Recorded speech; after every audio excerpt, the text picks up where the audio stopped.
Dad, I wanted to give you a little tour of the finished product. This is the title page, Our Heritage and History, Amos and Marilyn Winsand. This is the picture that we took at 9:09. I put this into a loose leaf notebook just like we had talked about. So I've divided each of the sections with these tabs, as you can see. This is the cover page with a picture that you love that you picked of you and Mom together. The first section is an introduction talking about the heritage story. It has my DNA breakdown from Ancestry DNA, and this would be similar to what my brothers and sisters would have if they were to do the same thing. I've also included a family tree in here, and my family tree just goes back through the great-great-grandparents because that's the level where I have pretty complete information, and in some cases, some pictures. The next section in here is all related to you. It's called Dad, the Winsand Side. And in this section, I have the family tree. I have bios of you with some pictures of grandparents and great-grandparents and great-great-grandparents. The next section I've titled Historical Background. And what this is a compilation of information on the naming conventions in Norway and the challenges that presents.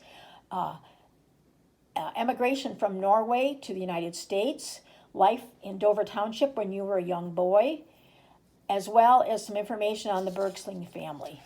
And with the Bergsling family, I included a family tree to show where they fit in, since they are not direct descendants, but rather great-great uncles and cousin.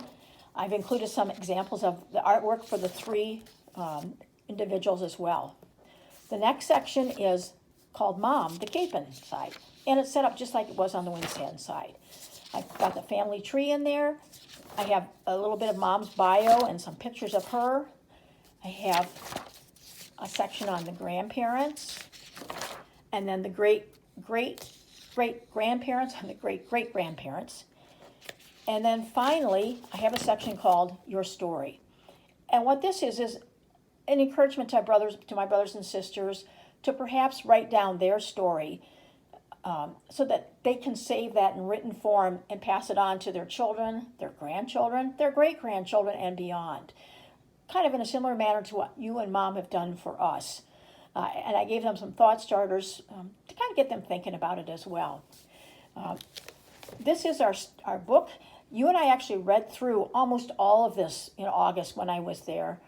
The only things I haven't really read with you are just some of the things related to the Capon family. The whole project ends up being about 100 pages long. I hope that this gives you a good sense of what this project looks like.